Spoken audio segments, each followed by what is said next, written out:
प्रकारचे उपक्रम राबवतो, त्याचं कौतुकही वेळोवेळी राज्यामध्ये झालं आहे आपल्याकडून। हा शिक्षक समन्वय संघ आपल्या असलेल्या या मागण्यांना आपण उद्या मूर्त स्वरूप द्यावं अशी मी आपल्याला विनंती करतो। थांबतो। यानंतर माननीय साहेब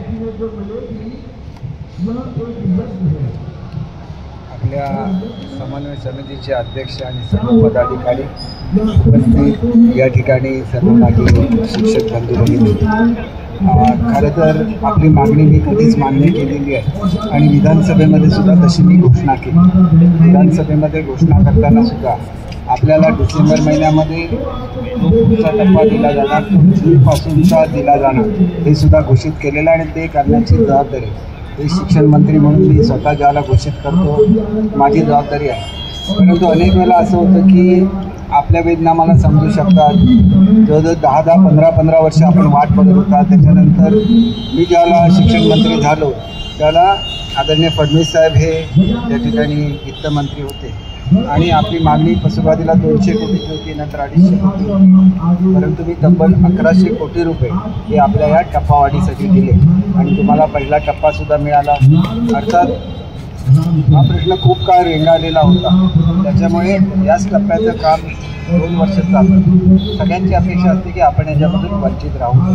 त्याच्यामध्ये 2 गोष्टी केलेल्या आहेत की जे लोक एलिजिबल झाले नाही, म्हणजे जे लोक त्यांना त्या नॉर्म्समध्ये बसत नाही, म्हणजे एखाद्या शिक्षकाची भरती केली परंतु तिथं रोस्टरप्रमाणे ती पोस्टच नाही, मग काय झालं असतं की ह्या टीचरची नोकरी गेली। त्याच्यामुळे माझा जो प्रस्ताव आहे जो मी मंत्रिमंडळाकडे दिलेला आहे त्याच्यामध्ये याला प्रोटेक्शन दिलेलं आहे की आता टप्प्यावर 20 टप्प्यावर असेल आणि तो अनएलिजिबल राहिला तरी तो 20 टप्प्यावरच राहणार, परंतु ज्याला त्याच्या शाळेमध्ये ती पोस्ट वेकंट होईल त्याला नॅचरली त्याला पहिला प्रायोरिटी दिली जाणार आणि तो 40 टक्क्यावर दिला जाणार।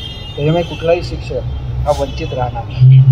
दुसरी बाब अशी आहे की आपण आता देताना मागच्या वेळेला तुम्हाला देताना मी 6 महिने अगोदरपासूनचा टप्पा दिलेला होता, यावेळेला सुद्धा जवळजवळ 6 महिने अगोदरपासूनचा टप्पा देणार। एकच अपेक्षा अशी आहे की आपण सुद्धा मुलांवर जास्तीत जास्त कॉन्सन्ट्रेट केलं पाहिजे, गुणवंत विद्यार्थी बनवले पाहिजेत आणि दर आपली जी मीटिंग होते त्यावेळेला वित्त खात्याचा प्रस्ताव अजून क्लिअर झालेला नसतो आणि त्याच्यामुळे मी मागच्याच ह्याला सांगितलेलं होतं की अंतिम मुदत आहे, नसेल तर तुम्ही जसं इथं बसला तसंच मला कॅबिनेटच्या हॉलमध्ये खाली मान तिथे पण बसायचं। तुम्हाला नुसतं सांगत नाही, उद्या तुम्ही बघाल की प्रत्यक्षात हे घडताना अख्खा महाराष्ट्र बघेल।